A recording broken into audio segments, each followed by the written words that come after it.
First, you have to make sure that you are comfortable. And so if you are going to hold the baby like this, do you need a pillow or you are okay? And once you are sitting properly, the next will be the baby. So we don't want the baby laying flat. We want the baby propped up. You do not want to block their head. Even when you are breastfeeding, you have to make sure that they can move their head. Sometimes the baby's like, and they are not that strong at the time, and you are not sure why they are not eating or they are not opening their mouth wide. It's because you are blocking their head. So you can hold them with your two fingers, your thumb and your index finger, and then the rest of your hand can support their back. Or you can do the one that I normally do, like, so they are leaning on me but I'm not blocking them, and then my hand is across their back.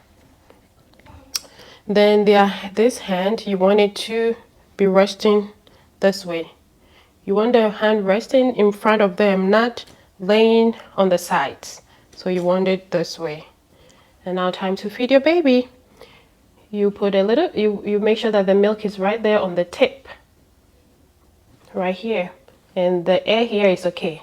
You don't have to fill the whole thing, just the tip here. And you're going to brush their lips just like that, so they will open wide, and then you are going to feed them.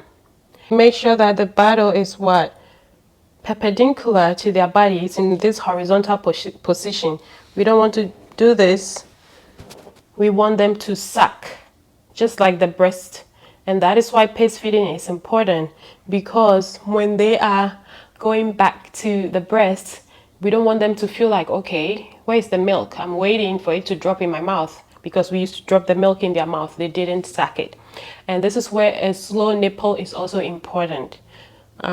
So once you feed them, you're going to count for about 15 sucks, or maybe 10 to 20 seconds if you're using the timer, or you can just count. Counting is better for me.